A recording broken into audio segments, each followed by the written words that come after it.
আসসালামু আলাইকুম, কি অবস্থা সবার? কেমন আছেন সবাই?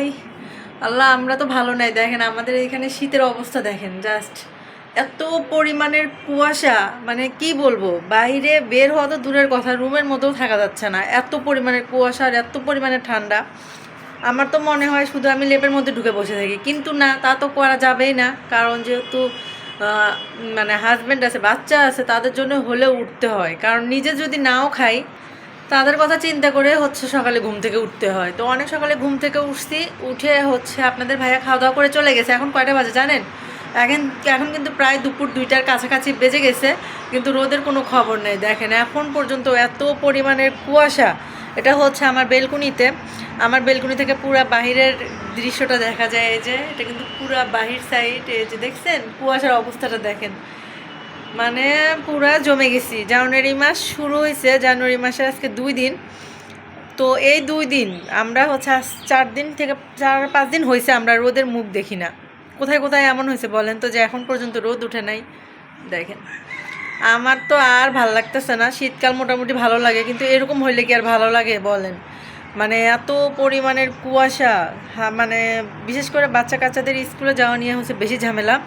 যারা ছোট বাচ্চা আছে তাদের স্কুলে নিয়ে যাইতে বা নিয়ে আসতে অনেক ঝামেলা হয়, কারণ এত পরিমাণে কুয়াশা দিয়ে আমরা বড়রাই টিকতে পারি না। আর তারা কিভাবে টিকবে বলেন? আমি যেহেতু নতুন বাসায় চলে আসছি, আমার এটা হচ্ছে নতুন বাসায়। তো নতুন বাসায় এসে হচ্ছে এই পাশটা, তখন তো ওখানে গাড়ি ঘোড়া সাউন্ড ছিল, ওইভাবে হচ্ছে আপনাদের সাথে সব কিছু শেয়ার করা হতো না। তো এখন থেকে আবার আমি হচ্ছে আমার এই পেজটাতে কন্টিনিউ করব, কারণ এত পরিমাণে ঝামেলায় ছিলাম কয়দিন, আপনাদের সাথে সব কিছু ওইভাবে শেয়ার করতে পারি নাই। বাসা চেঞ্জ করা, প্লাস হচ্ছে আমি খুবই অসুস্থ। আমাকে দেখে কেউ বুঝতে পারতেছেন কিনা জানি না। আমার এই জায়গাটা হচ্ছে এত বেশি সুন্দর, মানে আমার কুয়াশার জন্য কিছু দেখা যাচ্ছে না, না ছাড়া কিন্তু এখান থেকে হচ্ছে আপনার মানে আমাদের এইটুকুর মধ্যে পুরোটা শহর দেখা যায় খুব সুন্দরভাবে। তো সব কিছু আস্তে আস্তে আমি গুছিয়ে হচ্ছে এখন আপনাদের সাথে হচ্ছে শেয়ার করতেছি। কারণ বাসা চেঞ্জ করা কতটা প্যারা, একমাত্র তারা বাসা চেঞ্জ করে তারাই বলতে পারবে খুব ভালো মতো বাসা চেঞ্জ করা কতটা প্যারা। একটা সাজানো গোছানো জিনিস আবার হচ্ছে এলোমেলো করে আবার গোছানোটা কতটা ট্রাফ, মানে আমাদের মতো পাবলিকরা সেটা ভালো জানে।